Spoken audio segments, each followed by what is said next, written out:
بتقولي يا آية أنا يتيمة الأب والأم، كنت وحيدة أبويا وأمي، وأبويا وأمي ماتوا وأنا في أهم مرحلة في حياتي، واللي هي كانت سن المراهقة، وكنت دايما بحاول إن أنا أرضي ربنا. عشان كده الحمد لله ربنا رضاني بزوجي وعوضني بيه، وجوزي ده بقى من أحن الناس عليا، كريم وطيب وحنين وبيحبني جدا. لكن المشكلة إن أنا كنت عايشة في بيت عيلة، هو ملوش غير أم وأخته، لكن ربنا يهديهم ويصلح لهم حالهم كانوا دايما حاطيني في دماغهم. أخته أول ما تشوف جوزي نازل من البيت رايح الشغل تطلع لي وتقول لي كلمتين ملهمش أي لازمة، وفي الآخر تقول لي انزلي كلمي أمي. أنزل أشوف حماتي تقعد تطلب مني طلبات للبيت، كنت بحاول أمشي نفسي وأحاول أراضيهم عشان بس جوزي، لأن الصراحة ما بيعديش يوم غير لما يجيب لي حاجة حلوة، يخرجني خروجة، يجيب لي ورد، يطيب خاطري بأي حاجة. وكنت دايما بشوف منه إن بيحاول يراضيني بأي شكل من الأشكال، وطول ما أنا عايشة معاه ما شفتش منه غير كل خير حرفيا، لدرجة إن أنا ما كنتش مصدقة هو في رجالة فعلا كده.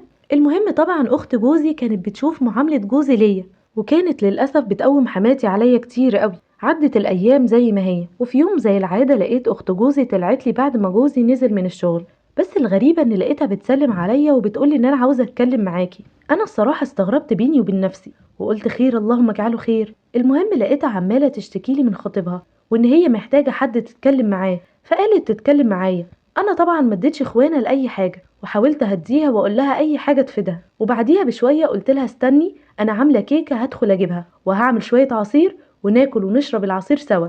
قعدنا قعدتنا وشوية ونزلت. بعديها تاني يوم على طول أول ما جوزي رجع من الشغل كأنه شاف عفريت، ولقيته عمال يتخانق معايا ويقول لي انا مش طايقك وكلام كتير قوي وجعني. كنت في صدمة وحاسة ان ده مش جوزي، لحد ما وصل بيه الامر ان طردني من البيت، وكنا في وقت متأخر جدا. اتصلت بخالتي عشان تلحقني، طبعا انا كنت في حالة انهيار، ولما هديت حكيت لها على كل اللي حصل. قالت لي الامر مش طبيعي، وخدتنا ورحنا لشيخ كويس جدا وبيتقي الله. ولما حكيت له قال لي عليكي وعلى سورة البقرة ما تعديش يوم غير لما تقرأيها وارقي نفسك بنفسك. وفعلا بدأت ان انا اقرأها، ومن بعدها بقيت احلم احلام غريبة قوي. ولما تكرر معايا الاحلام دي سألت الشيخ وقال لي ان ده دليل ان معمول لي عمل، وشوفي شقتك. خالتي قالت لي روحي البيت وجوزك في الشغل ودوري يا بنتي، وفعلا رحت وقلبت البيت فوقيه تحتيه لحد ما لقيت حاجة ملفوفة لفة غريبة وريحتها بشعة جدا. خدتها على طول ورحت للشيخ، بعدها عرفت ان ده عمل معمول لي بالتفرقة انا وجوزي. مش بقول غير حسبي الله ونعم الوكيل. المهم الحمد لله ما عداش يومين الا ولقيت جوزي جاي لي عشان يصالحني.